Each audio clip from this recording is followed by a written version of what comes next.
Ligou o áudio, testar o áudio. Alô, alô. Ixi, não tá gravando nada. Tá ali, ó. Tá vendo ali? Tá vendo aqui o áudio aqui? Gravando?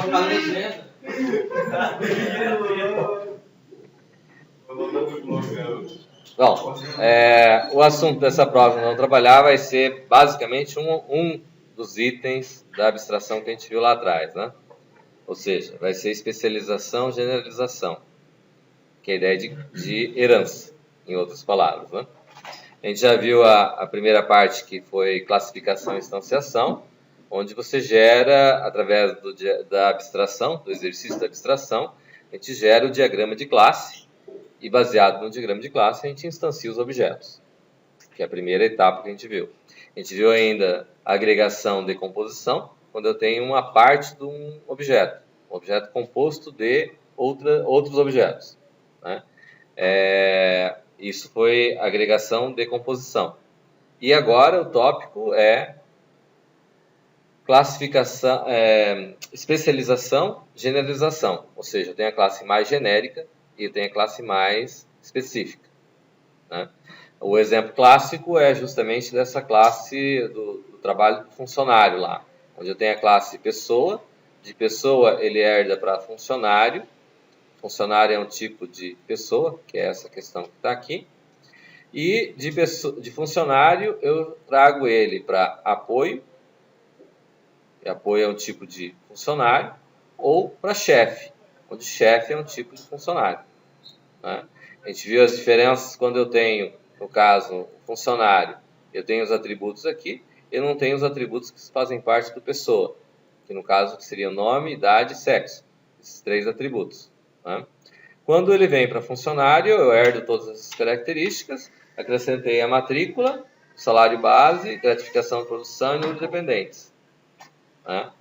E esses métodos, uma vez que esteja na cláusula protected, eu consigo trazê-los para o apoio ou chefe. É isso? Onde, neste caso aqui, eu tenho uma gratificação de chefia. No caso do apoio, eu não tenho atributo algum. Nesse caso, o que ocorre? Eu tenho as características para mim poder trabalhar a herança.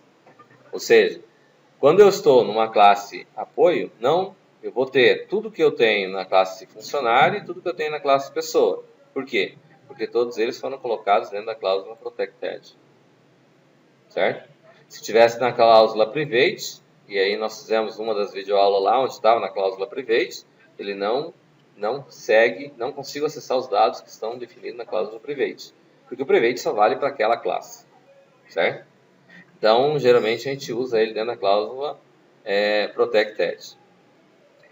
Bom, a gente viu a questão de que eu tenho métodos que, quando eu quero sobrescrever o método, porque eu tenho a situação de que na classe Py eu posso definir uma forma de calcular, uma forma de executar, mas eu posso precisar dessa classe, desse método, numa classe filho. E quando eu estiver dentro dessa classe filho, eu vou precisar definir que aquele método vai ser sobrescrito. Para mim dizer que aquele método vai ser sobrescrito, na classe Py, eu tenho que usar o termo virtual. Quando eu defino ele como virtual, aí o que ocorre? Significa que eu posso trabalhar na classe filho de uma forma diferente da forma que eu trabalhei na classe Py, né? No caso, no forneço salário bruto, por exemplo, que eu tenho aqui na classe Py, na classe funcionário, eu tenho de uma forma que se calcula o valor do salário bruto, né? Vamos pegar ele aqui para a gente tomar como base. Forneço desconto, forneço salário bruto. É o salário base mais gratificação por produção, né? O que acontece? Quando eu vier na classe apoio, na classe apoio, forneço salário bruto, eu vou ter o auxílio educação. Então, quando eu uso, como é que se chama essa palavra mesmo? Yanted. Quando eu tenho Yanted, significa herdado. Então, eu venho com a palavra Yanted aqui e na frente ele vem o nome do método. Quando eu tenho, no caso, na programação estruturada, que eu chamava o próprio nome do método, observe que é o mesmo nome que eu tenho aqui, forneço salário bruto aqui. Na programação estruturada, isso é chamado de recursividade. Quando o subprograma chama a ele mesmo. Mas nesse caso aqui em particular, quando eu uso o termo ented antes do nome do método, que é o mesmo, ele entende que ele vai para a classe Pi. Então, observe ali. Eu cliquei lá na classe apoio, ele veio para a classe funcionário, ele mudou. Então, na classe funcionário, ele vai vir aqui e vai fazer o cálculo que faria como se fosse aqui mesmo. E ele vai voltar para a classe que chamou ele, fornece salário bruto, e vai colocar, vai acrescentar mais o auxílio educação. E aí eu tenho o outro termo que é self, que é o próprio, ele mesmo, certo? Então, aqui neste caso, o cálculo do salário bruto, fornece salário bruto, ele vai pegar como é calculado na classe Pi, aqui, e vai somar o cálculo da própria classe. Né? Então, por que essa questão da própria classe? Porque o auxílio educação ele vai estar aqui na própria classe apoio. Ele é uma característica que no caso do chefe eu não tenho auxílio educação, no caso do funcionário eu também não tenho auxílio educação. Ele só vai ter esse método dentro da classe apoio. Certo? Aí quando eu digo self, eu estou dizendo que é da própria classe. Certo? É esse cálculo que ele vai fazer. E eu tenho a situação de que, se na classe apoio ele é feito dessa maneira, o cálculo, na classe chefe, ele também, eu tenho fornece salário bruto, e fornece salário bruto aqui é diferente. Ele não tem auxílio educação, mas ele tem mais gratificação de chefia. E aqui, esse gratificação de chefia, ele é um método? Não, ele é o quê? É o quê? É um atributo local, gratificação de chefia. Certo? Mas por que no apoio não fez como atributo, então? Porque no caso do apoio, o valor do auxílio educação ele depende do número de dependentes. Se o número de dependentes for maior do que 5, ele vai pagar somente por 5. Né? E o valor do cálculo, ele vai fazer um cálculo aqui. Ele vai fazer o cálculo, o número de dependentes vezes 60. Se ele tiver um dependente, vai ganhar R$60, se for 2, vai ganhar 120, e assim sucessivamente. Mas só que se passar de 5 dependentes, ele só vai pagar equivalente a 5. Exatamente. Por isso que tem que ser um método que vai ser calculado. Certo? Então, aqui é um exemplo clássico onde a gente utiliza a herança. Né? E eu tenho, vamos dizer assim, a mesma assinatura, só que daí na classe herdada, ao invés de eu ter a palavra virtual, eu tenho a palavra overwrite. Overwrite indicando que ele vai sobrescrever aquele método. Tá claro? Muito bem. O que mais que a gente viu diferente aqui, né, dentro dos conceitos de herança?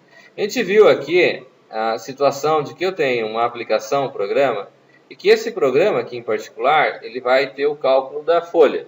Mas a folha ele considera como sendo, na realidade, uma operação que a empresa vai executar. Né? Então, eu tenho uma aplicação que vai ter interface e vai ter uma empresa. Diferente das outras que eu tinha interface e outros objetos. Não é isso?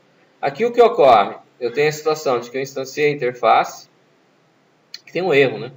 Que teria que ter destruído. E meu constructor aqui está errado, não está? Não necessariamente.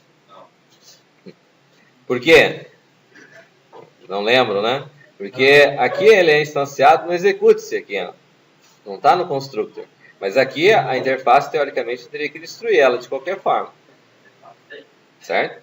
Aqui eu teria que destruir a interface. Se eu não destruir a interface, o que faz? Fica até o computador ser desligado.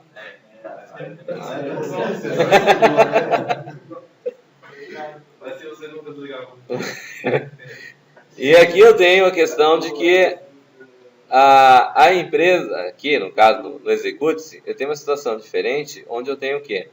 Aqui a empresa, primeiro o que acontece é que a interface vai lá e pega os dados da empresa. Certo? Vai lá e pede, ó, eu quero o CNPJ, a razão social, o número de funcionários que essa empresa tem. Né? Lembrando que quando eu pedi esse trabalho, já tinha feito essa videoaula, teve gente que nem se deu o trabalho de copiar isso aqui para me entregar, né? Sacanagem isso, né? Mas, tá bom. Aí o que acontece? Aqui é instanciada a empresa com constructor, um CREATE, que cria e inicializa ela, e aqui processa a folha. Certo? Eu poderia colocar o destructor da empresa aqui no destructor? Aqui?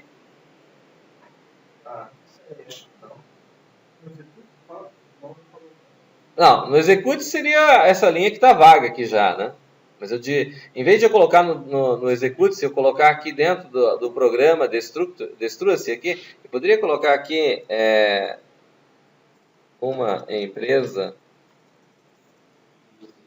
ponto destrua-se, assim? Será que é certo fazer isso? O Luan falou que sim, então tá tudo certo. Hoje pode, porque ele vai destruir de qualquer jeito. Essa pergunta.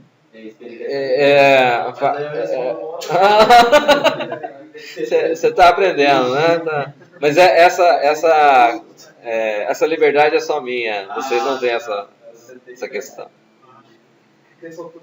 Essa autonomia para fazer isso.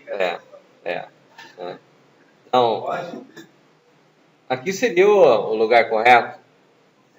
Teria o espaço em branco lá já esperando que coloque o destructor lá, né? Mas ela poderia ser aqui nessa linha 40 que eu coloquei aqui, que eu acrescentei? Vai fazer diferença?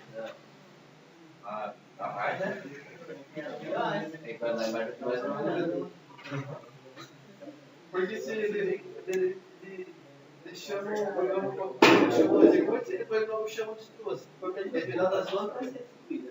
De qualquer forma vai ser destruída, mas é melhor colocar aqui ou melhor colocar lá em cima? Não, acho que tem que deixar. Tanto faz, então. Tanto faz. Coloca nos dois. Ah, tá. Eu posso colocar nos dois? Eu acho que tem que. Os destructors tem que. Tá juntos. Assim como os constructors também tem que estar juntos. Bota lá em cima. Hã? Põe lá no constructor. Mas daí o CREATE, daí como é que fica o CREATE que ficou aqui? Eu também teria que colocar ele lá em cima daí? Não, porque aí já é questão de aí é local.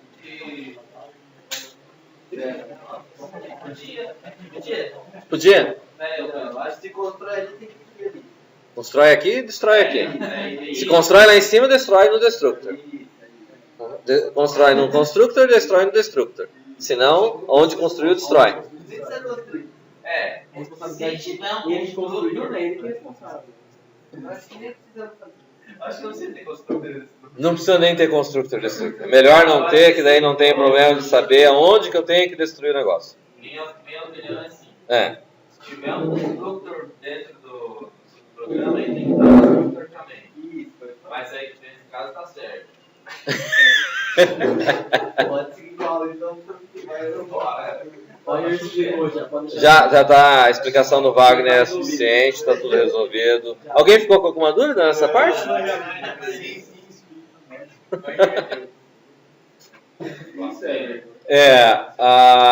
A recomendação é realmente que se você constrói o objeto dentro do subprograma, você destrói dentro de onde você construiu.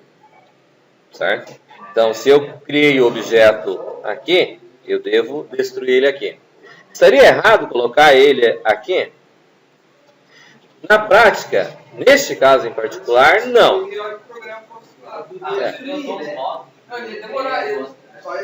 Mas é... Oi? Na hora que você postar no projeto lá, a última linha destrói. Sim. Então, o correto é ter no método que construiu, você destrói. Certo? O que acontece é assim, né? Nesse subprograma aqui em particular, a gente faz uma coisa muito particular, muito específica.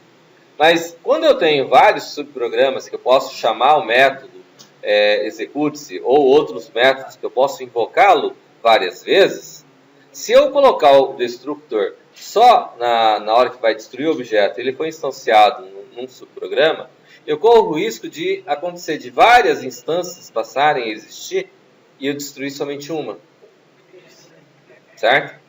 Então, para evitar que esse tipo de coisa aconteça, realmente a recomendação é, você construiu inicializando ele dentro do subprograma, você destrói ele dentro daquele subprograma. Tá claro? Tá, muito bem. Então, esse daqui foi um dos exercícios que a gente fez. Acredito que deu para explorar bastante a questão de você sobrescrever os métodos.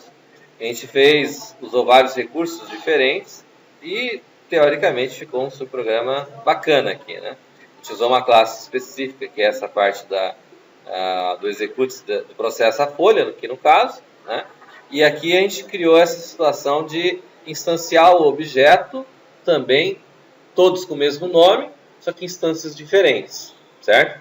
E mesmo sendo instâncias diferentes, a gente teve a possibilidade de fazer todos os cálculos. Vocês colocaram isso para implementar e verificaram que o resultado bate, mesmo eu tenho funcionário como sendo do tipo funcionário, eu tenho funcionário que é do tipo apoio, funcionário que é do tipo chefe, tá certo? Um ponto importante que tem aqui dentro desse conceito aqui é o recurso que a gente utilizou, a gente acabou alterando aqui, né? Mas é aquele recurso de fazer o quê?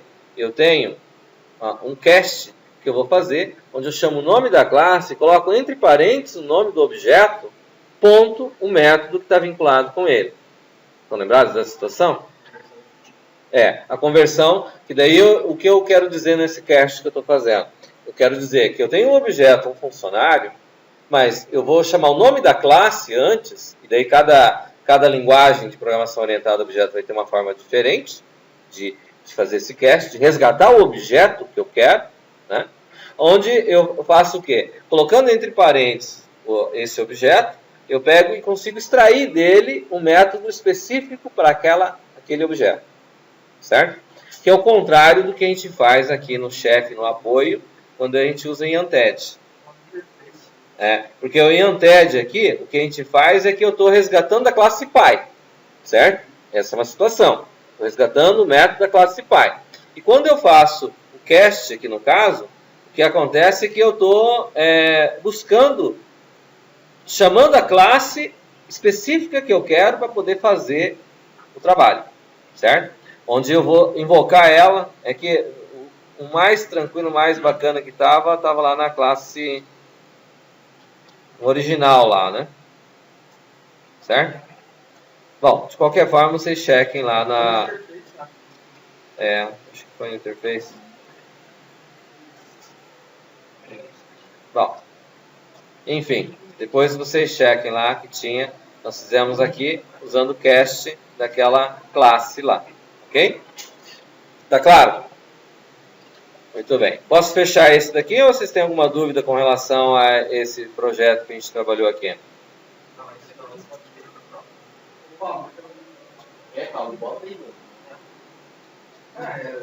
Eu já falou sobre chama quatro funcionários do sobrecarrega lá. Eu já tirou no final. Não, mas eu botei no final, tirar de novo. Aí ela tudo é sua, você que tem que falar.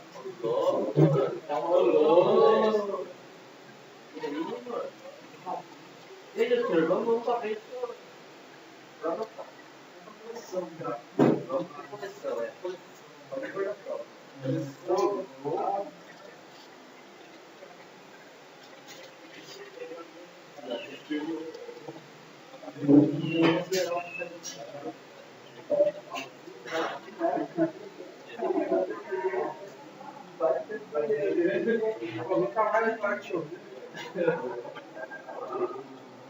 Vamos seguir então? Bom, um outro projeto que a gente trabalhou foi o do jogo, série candidato a cair na prova, né? O que é que nós tínhamos aqui no jogo?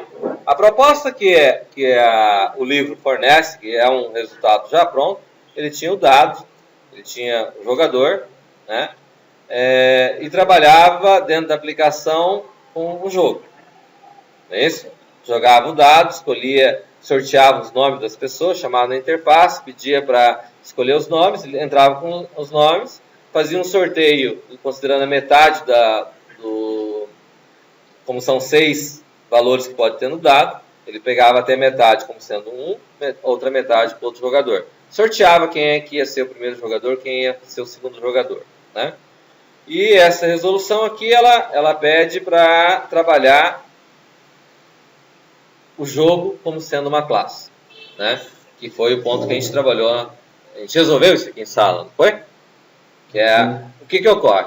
Não é simplesmente você pegar lá e colocar dentro do que é a classe aplicação, mudar ela de nome, dizer que ele é o jogo e acabou. Não é isso? Certo? Esse foi o ponto que nós trabalhamos. A classe jogador continua existindo, a classe dado continua existindo. Essa parte não muda de forma alguma. Mas na aplicação e na classe jogo, elas vão passar a ter um valor um tanto quanto diferente. É isso? O que ocorre? Eu vou ter o jogo, vai ter os jogadores, jogador A e jogador B são atributos do jogo. Se a gente levar em consideração pela abstração, concorda comigo que quando eu tenho um jogo, eu vou ter os jogadores, certo? E vou ter o dado, né? Que vão estar sendo trabalhados. Vou precisar ter um acesso à interface dentro do jogo? Não, porque o jogo ele vai fazer as operações, ele vai extrair os resultados e a aplicação que vai interagir para ver quem é que vai jogar, quem ganhou o jogo, né? Essa modelagem aqui, de tratar dessa forma, ela leva bastante em consideração muito do que a gente tem que fazer nas aplicações como um todo. Por quê? Porque muitas vezes eu posso precisar ter, vamos dizer assim, uma aplicação que vai executar alguma operação específica, né? Vamos dizer assim, vamos fazer a situação de fazer matrícula, efetuar a matrícula. A matrícula, o que eu vou precisar? Vou precisar do aluno, vou precisar do fiador, vou precisar das disciplinas. Isso tudo vai estar englobado no objeto matrícula. São atributos da matrícula, certo? E uma vez executada a matrícula, eu vou ter que persistir isso, vou ter que mandar esse objeto, vou ter que mandar ele para frente, vou ter que trabalhar ele todo como um objeto, certo? Então, a abstração, levando em consideração esse exercício de você envolver, mudar o contexto onde a aplicação seria, quando eu levo em consideração como estava no formato original do jogo, é para mostrar como é que eu faria um jogo. Mas se eu quisesse considerar que, eu vou ter um conjunto de jogos, esse é o jogo de dado, mas eu queria acrescentar o jogo de xadrez, o jogo da velha, eu queria colocar outros jogos. Cada jogo tem que ser um objeto, certo? E não todos eles como sendo a aplicação executável, né? Então, eu posso herdar a questão, vamos dizer assim, jogos que vão jogar em 2. Tem jogos que podem jogar mais do que 2, certo? Poderia pedir o jogo de dado jogando com 3 jogadores, seguindo as mesmas regras. Chegou a 100 pontos, aí vai na sequência. Em vez de sortear 2, quem tirar 1 e 2 é o primeiro jogador. 3 e 4 é o segundo jogador. 5 e 6 é o terceiro jogador. Vou trabalhar com 3 jogadores, certo? Mas eu poderia ter situação mais ou menos assim. Um jogo de xadrez dá para jogar em 3? Não. Um jogo de dama vai jogar em 3? Também não dá. Mas eu poderia ter um jogo de pife. Poderia jogar em 3? Poderia jogar em 3. Eu poderia colocar um jogo de truco. Vai jogar em 3? Não vai dar, né? Então eu poderia considerar a questão de herança e colocar os jogos que trabalham com 2, 3 jogadores e trabalhar numa ideia mais ou menos desse formato. Só que o que acontece? Se eu fazer uma aplicação como sendo jogo de dado é uma coisa, fazer como sendo jogo de xadrez seria outra questão. Ele seria a aplicação, ele seria o principal, né? Agora, se eu preciso reunir, eu quero que faça um programa que tenha várias opções de jogos, aí eu já não posso trabalhar dessa maneira. Tem que trabalhar como foi colocada essa modelagem aqui do jogo, né? Onde eu tenho jogadores, poderia trabalhar, se eu posso ter mais jogadores, eu posso fazer herança, onde o jogo vai ter pelo menos um jogador. Mas eu tenho jogo que vai ter um jogador só? De repente, paciência, né? Bom, enfim, aí teria as possibilidades do que eu poderia estar tratando, certo? Mas, de qualquer forma, leva em consideração esse formato. O que aconteceu aqui com o jogo? Realmente, uma boa parte daquilo que estava na aplicação proposto pelo livro veio para a classe jogo, certo? Mas com alguns devidos ajustes, né? Ou seja, se você observar aqui dentro da classe jogo, ele ficou só as operações básicas do que o jogo tem que fazer. Uma parte continuou na aplicação e a outra parte veio para cá.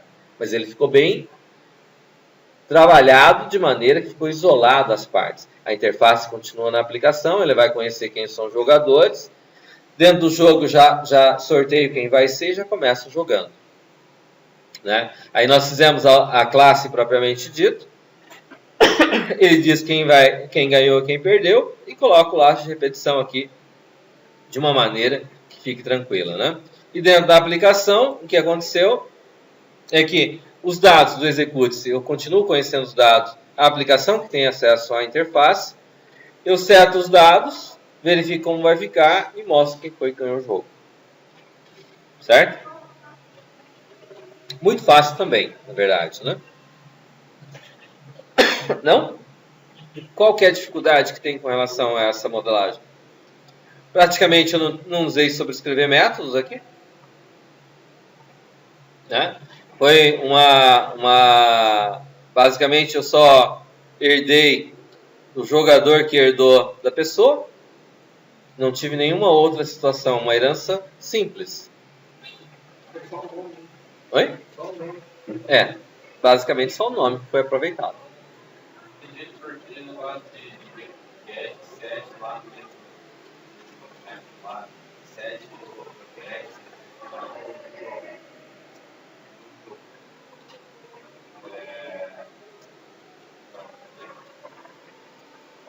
É da aplicação, ó. Eu acho que você está falando, tá falando da aplicação aqui, né?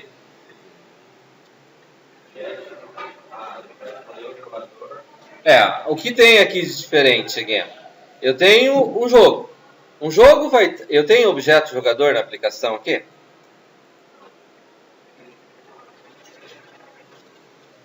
Na verdade, eu não preciso nem do dado aqui, né? O dado que está sobrando aqui, né? Só preciso do jogo e da interface, concorda comigo?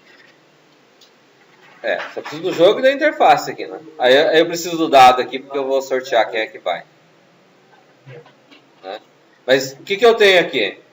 Eu não tenho jogador aqui dentro, certo? Quem tem jogador? O jogo. Então, como é que eu faço? Aqui eu tenho o seguinte. O jogo tem o jogador. Aí eu quero extrair o objeto jogador A. Ou seja, eu tenho um jogo, que é o objeto que eu tenho. Aí eu dou um get, ponto. Um jogo, ponto. Get, jogador A. Ó. Eu acabei chegando no jogador A. Certo? Eu mandei extrair o objeto jogador do jogo. Então, no final eu estou com um jogador A. Aí dentro do jogador A, eu venho aqui e dou um ponto. O que é o ponto que identifica aqui? Eu vou fazer uma operação. Tem que setar o nome lá dentro, certo? Tem que dizer quem que é o nome. O nome A é uma variável que foi lida aqui, ó, na interface. Ele é uma variável que está aqui como var, aqui é uma variável local. Então o que acontece? Quando eu dou get jogador A, eu dou ponto, ó, set. Quem que está valendo aqui? É o jogo que está valendo ou o jogador que está valendo? O jogador. Então, eu estou dizendo que eu estou pegando do objeto jogo, eu estou dando um get no jogador. Então, jogador A. Eu estou escolhendo o jogador A do objeto jogo. O objeto do objeto. Certo? Aí, dentro desse jogador A, aí, ó, eu tenho total, eu tenho, ó, tudo tem a ver com, ó, os atributos aqui, são os atributos de quem? Do jogador A. Certo? Eu dou set nome. Set nome, eu vou mandar setar o nome do jogador A. Então, lembrados, quando a gente executou, se observarem a videoaula, vão ver que aparece o nome do jogador certinho, não aparece? É mágico o negócio, né? É louco, né? Tá certo? Na realidade, quando eu resgato o objeto, resgatei o jogador A, eu poderia ter resgatado o jogador B, eu tenho acesso a todos os métodos que estão envolvidos com esse objeto. Tranquilo? Ah, mas não seriam 7 e depois 7 jogador A, 7 jogo? Nome? Não. O set faz o quê? Ele coloca. O get faz o quê? Traz, extrai. Certo? E nesse momento, eu quero trazer o jogador A do jogo. Tá certo? Tranquilo? E lá na classe esse get Como é que é? Na classe do jogo.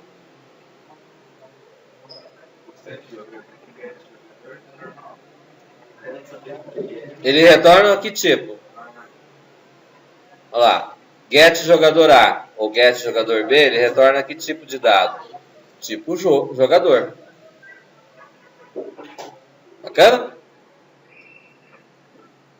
Observaram que a gente parou de fazer as coisas básicas. As operações básicas a gente já não estão acontecendo. Já são operações que requerem um domínio maior da orientação objeto. Porque aqui neste caso em particular,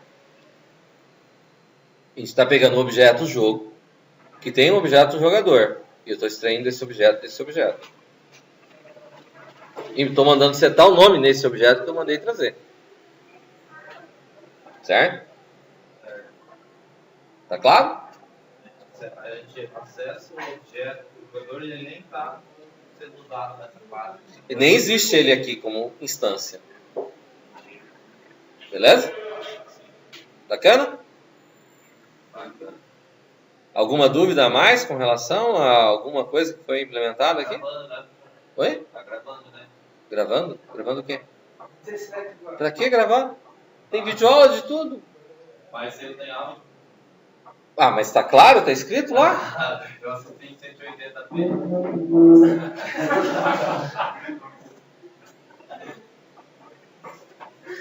É sério? 180p. Minha internet é o que ela é, porque ela não funciona, porque ela só consegue proporcionar, né? É, tem que deixar um dia carregando, né? Um dia. Aí, cara, é complicado, a gente faz isso que a gente faz ali. Coitado. Tadinho. Fica aí com o computador agora. É que acho que talvez você deva repensar a venda do teu notezinho lá. O que comprar? Tá vendendo? Bicho, olha. Ai. Agora arranjou um comprador, não vai vender? Vamos forçar ali fora. Pode abrir quanto quer? Depois eu quero a comissão. Eu tenho que ter comissão. Aí vai ficar mais caro.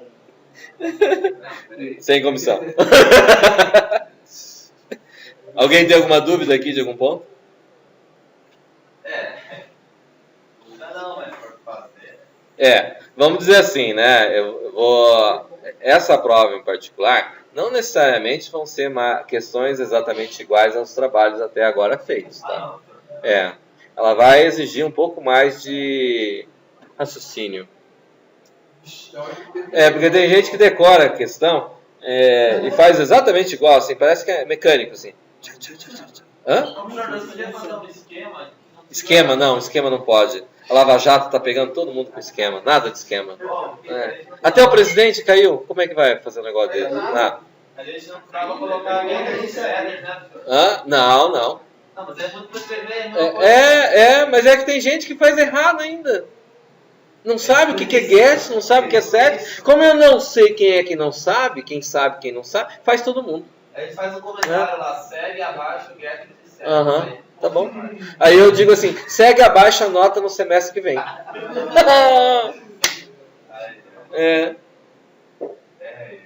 Então, a gente pode fazer assim também. Não? Ano que vem a gente dá a nota de novo, não tem problema. Segue a nota ano que vem, depois que fizer, daí a gente dá as notas. Certo? Bacana? Bacana, professor. Pois é. Então, como eu disse, a gente já viu esses recursos que são... Esse, no caso do jogo, é muito simplesinho, na verdade, né? Jogo, jogador, aqui, muito simplesinho, né? Sim. Tá pronto no livro? Mas tinha mais alguma coisa? Tinha que usar o randomize. Mas é fácil. Pois é. O que é difícil aqui? O get de set? Não. O set de get? Não. Difícil é fazer gets e sets. Tá bom, eu vou tirar os gets e sets e vou colocar umas coisas bacanas para fazer, então. Que seja legal. Hã? Tipo o quê? Não, aí as coisas bacanas é surpresa, né? Oi? Deixa o site. Ué, você acabou de pedir para tirar. Como assim? Faz a prova W.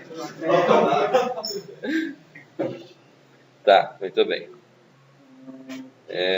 Fechar tudo. Aqui não terei nada.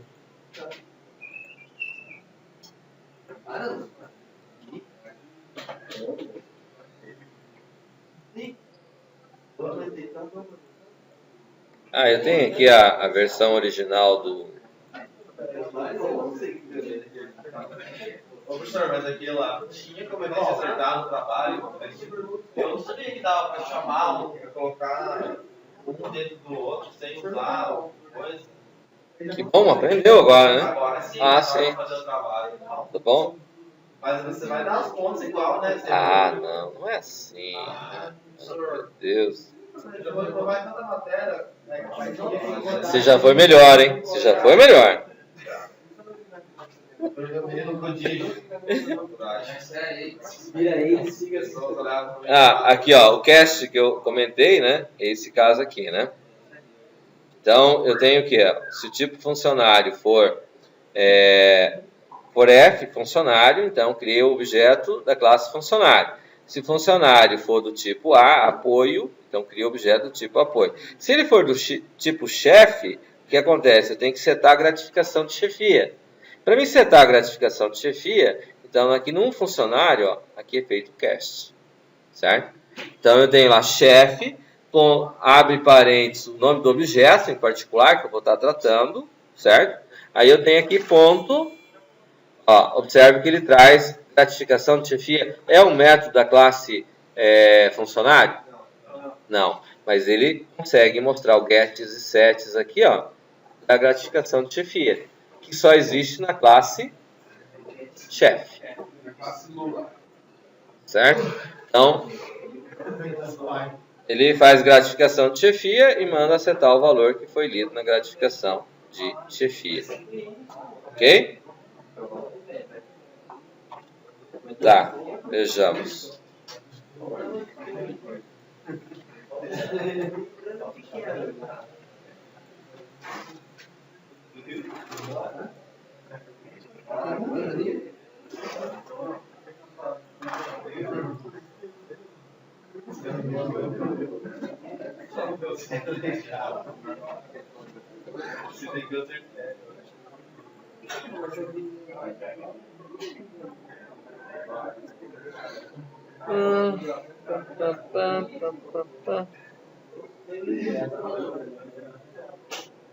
Jogo.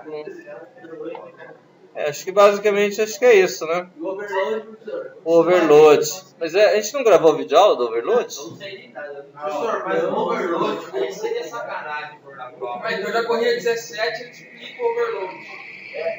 Vamos lá então. Então vamos. Vamos lá. Esse mal, cara, meu Deus. Seria da gente, eu falo. Esse é do contribuinte? Não. Quero que vocês votem no Lula para ele ganhar foro privilegiado. Pode ser preso para Lava Jato. Nas eleições diretas. Mas é verdade.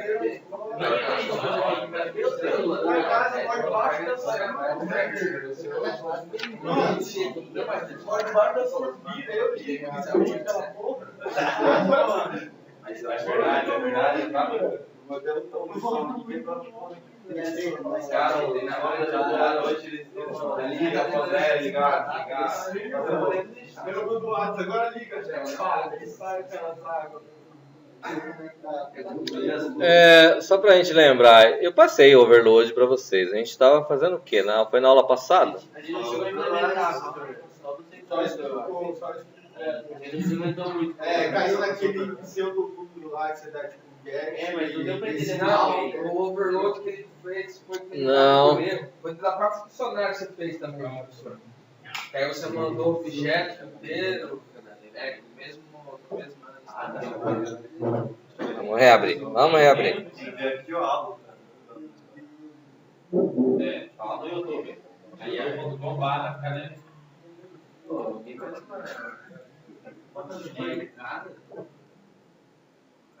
O que é overload? Overload, eu tenho a situação de que eu posso ter a assinatura de um método, né? E essa assinatura desse método, que é o que a gente coloca aqui, né? Vamos pegar aqui na empresa. Eu tenho aqui, ó. Isso aqui é a assinatura de um método. São os parâmetros que eu tenho aqui, certo? Então, eu tenho aqui tá aqui overload. Quando eu tenho um método que possa unicamente, o nome do método, eu possa trabalhar ele de forma diferente, e daí vocês vão observar aqui no livro, ele tem um exemplo da soma de dois números lá, soma, certo? E quando ele faz esse soma, assim como eu tenho aqui no caso, o que ocorre? Eu tenho a situação de que eu posso chamar o peça dados funcionário passando variável por variável, e eu posso ter o peça dados funcionário passando o objeto inteiro como parâmetro, certo? Então, o que ocorre? Sempre que eu tiver a situação de que eu possa trabalhar dentro da mesma classe, com assinaturas diferentes do mesmo método, né? Então eu tenho uma sobrecarga de métodos, certo? Liga o ar de novo aí, fazendo favor, Renan. Antes que o pessoal durma aqui. 16 graus. Por favor. Obrigado.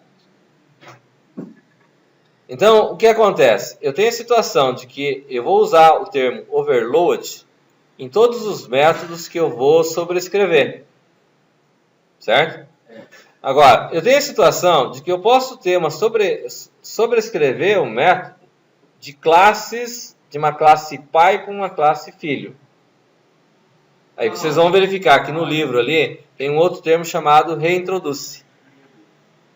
O senhor nem cobra esse overload. Tá agregando muita coisa. É só sobrescrever, é só vocês usar overwrite e sobrescreve a ideia, que daí vai dar o overload. Tá, agora é melhor.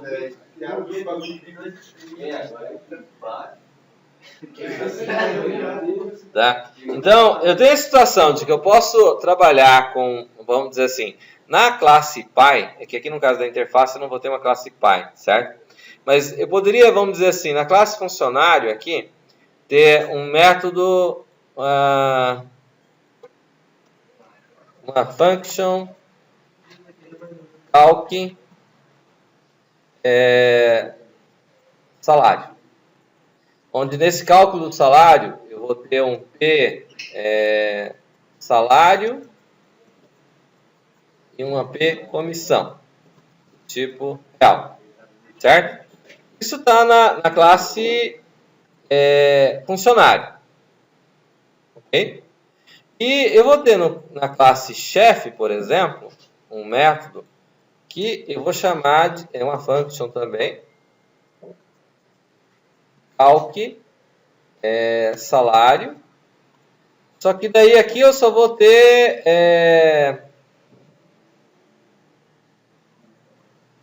o salário e vou ter gratificação.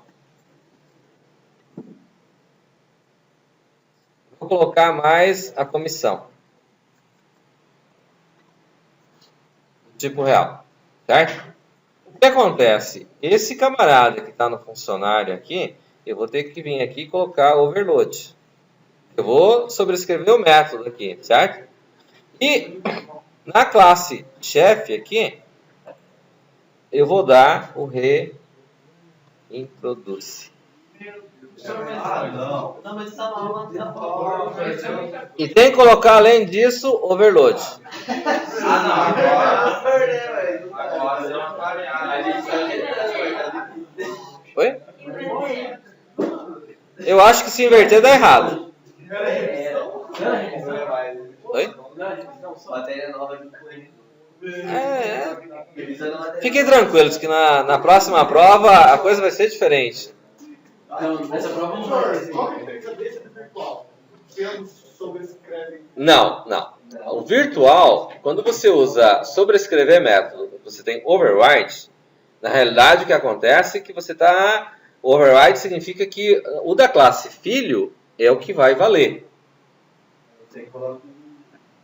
Daí existe o da classe pai, ele continua existindo da classe pai, mas você está dizendo que você vai fazer um cálculo diferente para aquele cara. Então você dá um override. Virtual na classe pai, override na classe filho. Certo? O overload é quando eu tenho formas diferentes, eu tenho uma assinatura diferente do método. No override, eu tenho que ter a mesma assinatura. Observe aqui, ó. Dá um nome. O que é a assinatura do método? Não, são parâmetros. Tudo isso daqui é a assinatura do método. Tudo isso que está selecionado é a assinatura do método. Se você observar aqui, ó, com exceção do virtual aqui, que vai, ó, isso daqui é a assinatura do método, certo? Se eu pegar na classe chefe, ó, forneça, ó, ela é igual. Se eu pegar na classe apoio, ela é igual, ó. Ok? Ela é igual. Ó, o forneça auxílio educação é um método que só existe na classe apoio. Ela não tem na classe funcionário, tem? Ela não tem nada aqui como colocado à frente dela, porque é o método da própria classe. Então, o que eu vou sobrescrever, vai ser sobrescrito, eu vou escrever por cima, eu uso virtual na classe pai e uso override na classe filho. Beleza? Quando eu tenho uma sobrecarga de métodos, teoricamente, geralmente a gente usa na mesma classe, certo? Como é o caso aqui da interface, né? Inclusive aqui deu um pequeno problema porque ele se perde entre funcionário e chefe aqui, tá?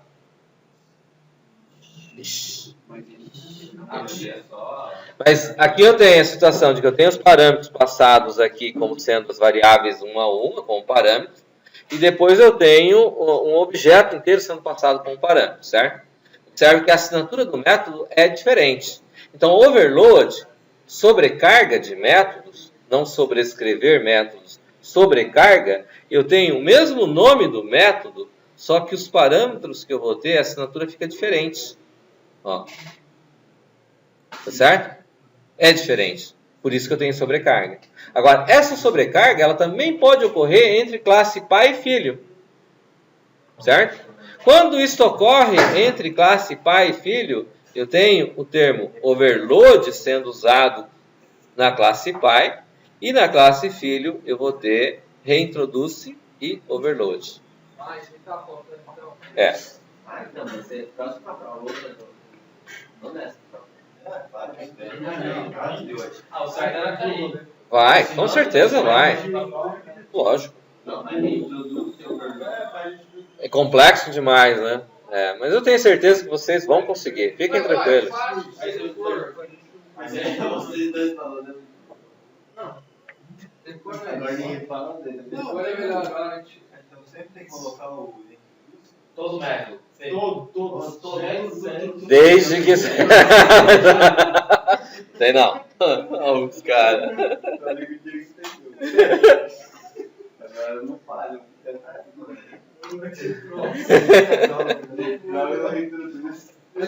O reintroduce só vai acontecer. O reintroduce só vai existir quando for de classe pai para classe filho. Eu tiver uma sobrecarga de uma classe pai para uma classe filho. Só isso? No caso, No filho que vai utilizar o reintroduce. o virtual ele pode ser só. Se eu criar um overload lá em cima da classe pai, então se eu quiser usar ele na classe B, é só pôr o reintroduce. Se você for usar o método do mesmo jeito, com os mesmos números de parâmetros, você não vai precisar usar o reintroduce, porque ele vai estar na própria classe, certo? Não, se tiver na classe Se eu tiver um método que na classe pai eu faço ele de uma forma, certo? E eu quero fazer ele de uma maneira diferente, onde eu vou passar mais parâmetros do que teria na classe pai, ou parâmetros de tipos diferentes, por exemplo. Se vocês observarem o exemplo do livro lá do cálculo, ele faz a soma de A a B e A, B, C, como sendo os dois do tipo inteiro. Mas aí ele coloca soma com duas strings, A e B do tipo string, que não tem nada a ver com o tipo inteiro, certo? Então, o que acontece? Se eu estiver trabalhando com tipos diferentes na passagem de parâmetro, eu posso usar o mesmo nome do método e chamar ele com overload. Só se mudar. Se não mudar, eu já uso da classe Py do jeito que está lá e boa. Vai reconhecer do overload, né? Vai reconhecer direto. Não. Só vai usar a reintroduz se for de classes diferentes.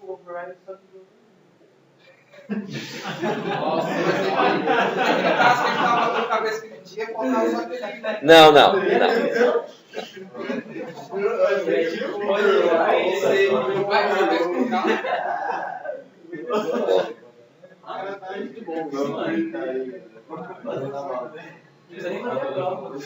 Podemos continuar?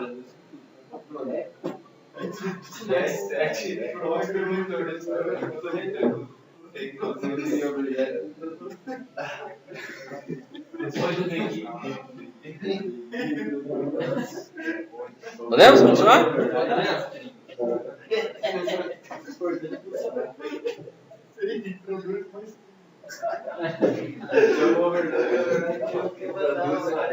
Pra garantir, vai pegar o. Às vezes não pega, fica perdido na memória. Você vai indo do outro Já lado. todos, né? Já o overload, overwrite, Isso aqui, ó. Isso aqui é tudo gente que perdeu o controle da Big Data. Vai saber se tem recuperação esse negócio. Bom, aqui ó, voltamos aqui. Tem um detalhe aqui que eu não sei se é específico do Lazarus, certo? Que aqui eu tenho um funcionário que é do tipo funcionário, eu tenho IP funcionário que é do tipo chefe aqui. Como o chefe herda de funcionário aqui, nessa mesma assinatura aqui ele dá problema.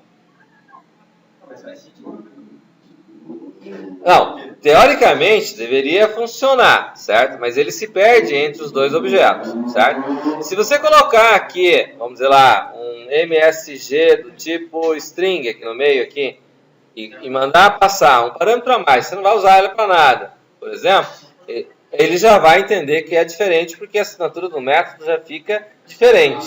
Só mudando o tipo, ele... Porque daí o que acontece é que eu não tenho só um objeto do tipo funcionário. Porque para ele funcionário, chefe, a hora que ele pega chefe, mas chefe é funcionário, então é tudo igual. Aí ele se perde.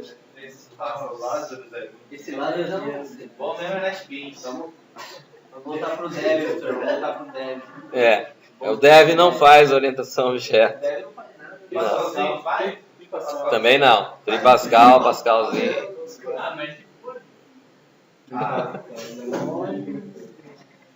Podemos? Tá gravando, hein? Tá gravando, o Duro tá gravando. Tudo registrado. Tá, vamos lá. Vamos seguir aqui com relação aos nossos trabalhos aqui, né? A gente pegou os ímpares, né?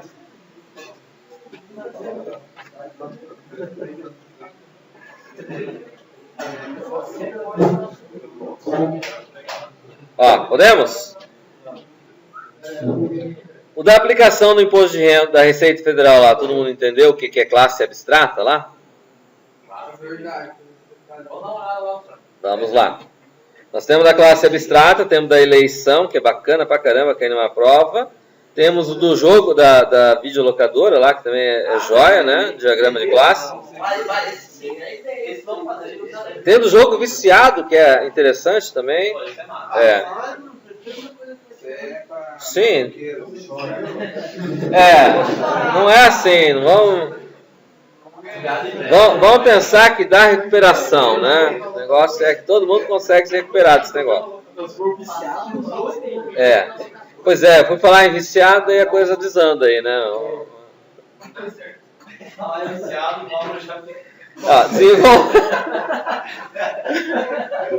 Desenvolva uma aplicação que calcule, pessoal, que calcule imposto de renda de um grupo de contribuintes da Receita Federal. Considere que a Receita Federal tem contribuintes pessoa física e pessoa jurídica, conforme foi colocado na seção 6.11. Use a classe já implementada na seção 6.11. né? Então lá na 6.11 tem a classe contribuinte. E lá dentro do forneça imposto, ele tem lá entre chaves escrita a palavra abstrato. Certo? Se vocês observarem lá, vamos implementar esse negócio aqui, né? Rapidamente.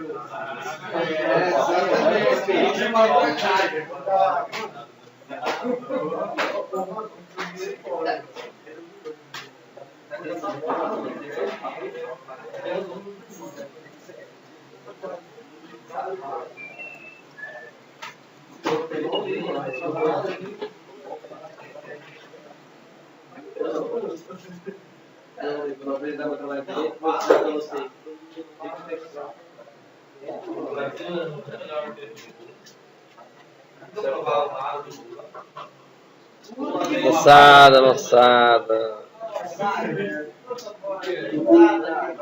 Ó, eu vou colocar o contribuinte aqui. Então eu tenho lá nome do tipo string. Eu tenho lá renda bruta anual como sendo tipo real.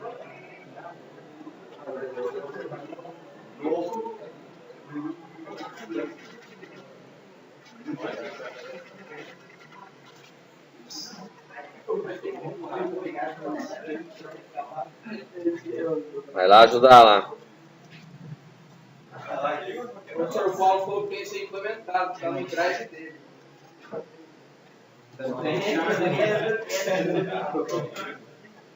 Não tem problema não, vamos. Você não quer? O imposto e tal. Aí eu tenho. Eles querem dar aula. Aqui,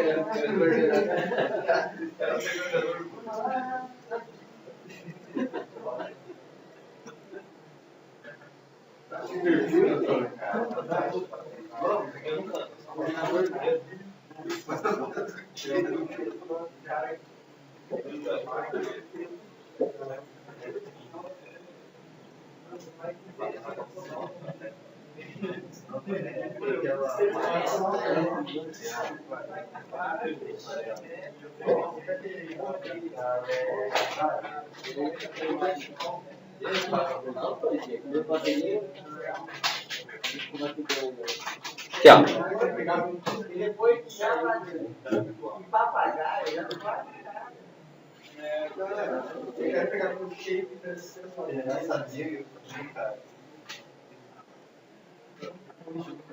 Podemos? Ó, veja bem. Quando eu tenho, no caso dessa classe contribuinte, é uma classe que eu não vou ter instância dela. Eu não vou usar ela, não vou instanciar ela de forma alguma. Ela só serve para mim como orientador, como base. Porque eu vou ter lá pessoa física e pessoa jurídica. Certo? Ah, poderia herdar de pessoa. Mas nós estamos falando de Receita Federal.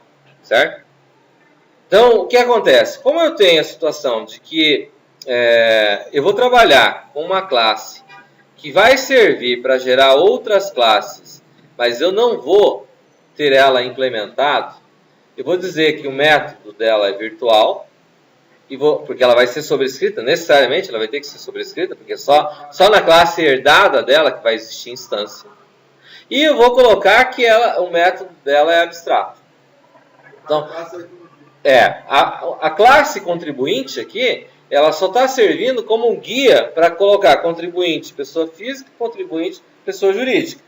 Ah, eu poderia herdar de duas classes ao mesmo tempo? Herdar da classe contribuinte e herdar da classe pessoa? Diz que tem linguagens que permitem fazer isso. Eu nunca vi e nunca usei nenhuma situação onde ocorra herança múltipla. Herança que herda de duas classes diferentes. Certo? Herança que eu vi funcionando até hoje é só de uma classe para outra. Tá? Então... Oi? Não, eu não disse que não é possível. Eu disse que dizem que tem. Eu disse que eu até hoje nunca vi.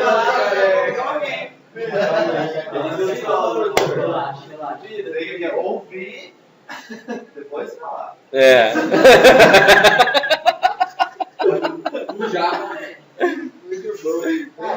Depois vocês peçam daí pro Damin mostrar para vocês se ele conhece alguma linguagem que ele utiliza e que dá certo. Porque geralmente o que eu vi quando você tenta fazer herança no Delphi não tem como fazer, certo? Ele não aceita herança múltipla. Não sei se as últimas versões agora permitem, mas o que acontece é que ele se perde na hora de fazer herança, porque ele não sabe a quem ele tem que responder, qual das classes pais ele tem que responder, certo? Cachorro que todo mundo alimenta morre de fome, certo? Nunca viram esse ditado? Cachorro que todo mundo alimenta, eu alimento, você alimenta, ele alimenta. Não, ele vai alimentar, então não vou dar comida. Não, ele vai alimentar, então não vou dar. Daí um fica pensando que o outro vai dar e ninguém deu comida pro cachorro, o cachorro morreu de fome. Não.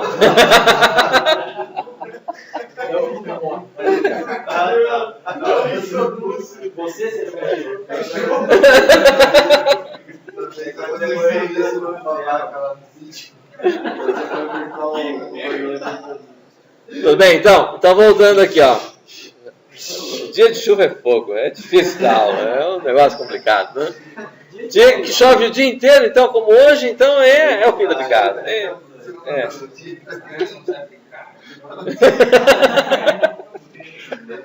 Tá. Então, observe o seguinte, ó, se vocês observarem algumas características na classe desse contribuinte, vamos verificar que a classe contribuinte não tem constructor-destructor. O constructor-destructor, nesse caso, diferente do funcionário, estão lembrados que no funcionário ele tinha constructor, apoio-chefe não tinha constructor-destructor. Estão lembrados disso? Agora, nessa classe contribuinte, o que acontece é o seguinte, o contribuinte não tem constructor-destructor. Só tem esses métodos, que seria o getSet, do nome e da renda bruta anual. Certo? E fornecer imposto, que é um método virtual e abstrato. Certo? Aí o que acontece? Na classe pessoa física, ele vai ter constructor-destructor. Na classe pessoa jurídica vai ter. Por quê? Como ele é uma classe abstrata, é uma classe que não vai existir instância. Não vai existir objeto da classe abstrata. Certo? Ele só serve de guia para dizer que você vai ter o nome, vai ter renda bruta, que é comum tanto para pessoa física quanto para pessoa jurídica. E daí, nesse exercício que está lá, ele já tem uma parte implementada, que o cara, se for pessoa física, ele tem auxílio à saúde, auxílio à educação, para bater no imposto de renda. E no caso da pessoa jurídica, ele tem investimento em equipamentos, gasto com pessoal, que ele pode abater no imposto de renda dele. Certo? São duas realidades diferentes ali. Certo? Mas o objetivo, basicamente, é para mostrar que a classe abstrata ela vai estar com um método dito virtual e abstract. Certo? E a gente sabe que escreveu certo porque ele fica em negrito ali, né? Na prova não vai ter jeito, né? Não adianta trazer óculos que não vai resolver. Tá? Marca em caneta preta. Daí, aí fica, escrevam 2 vezes, né? Reescrevam em cima para ficar em negrito. Se não vier em negrito para mim poder ver o que está escrito. Tá? Oi.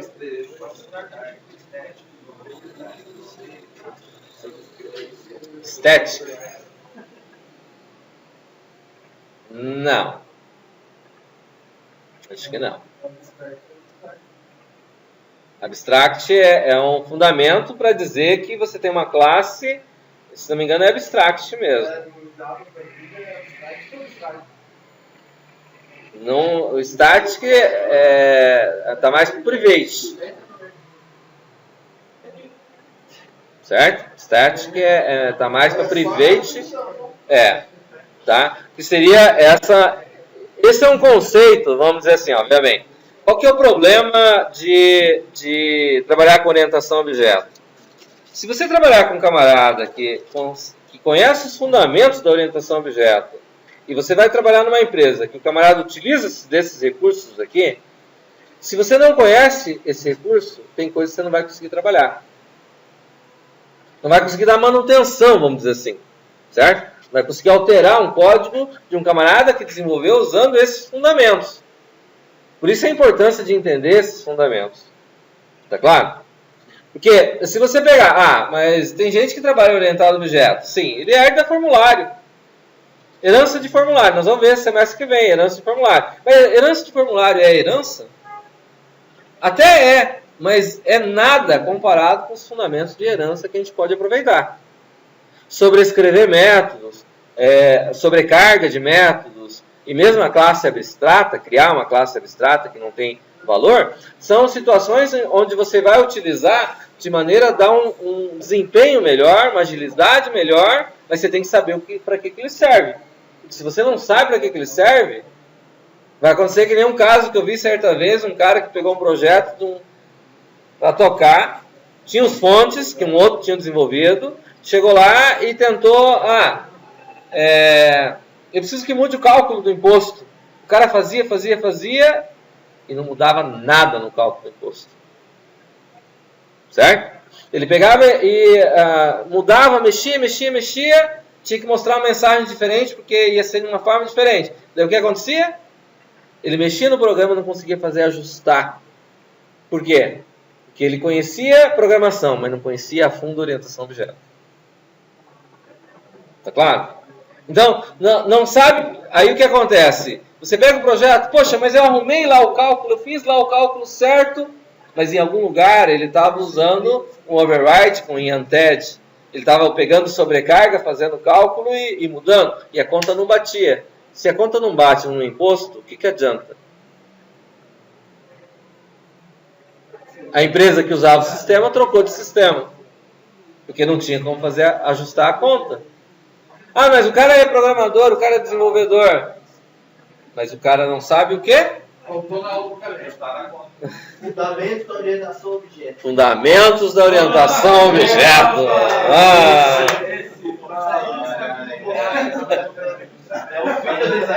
É o filho de Isaías.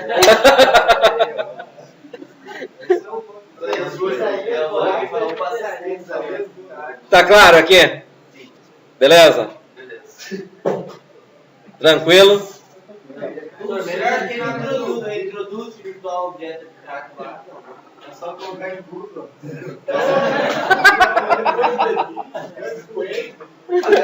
Depois do último eixo. Usem tudo. Muito bem.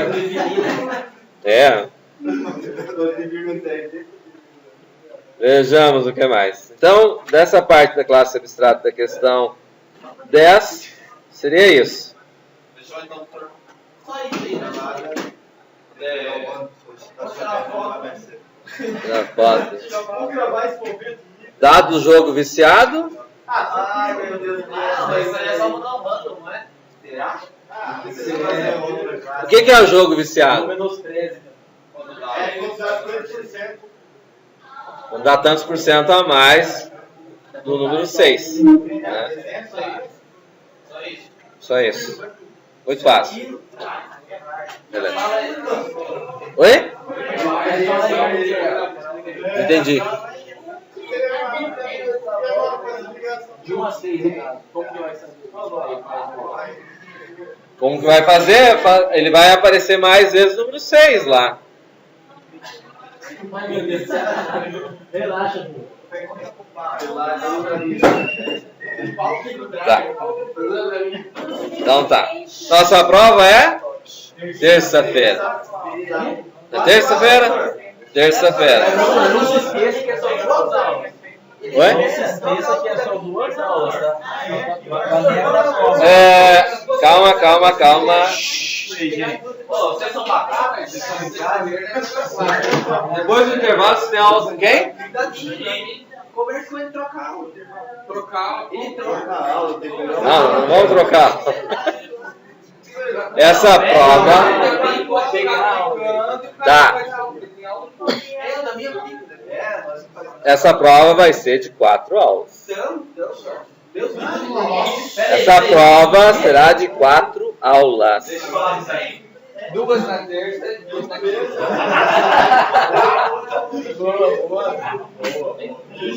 Tá? Deixa eu fechar aqui a videoaula aqui.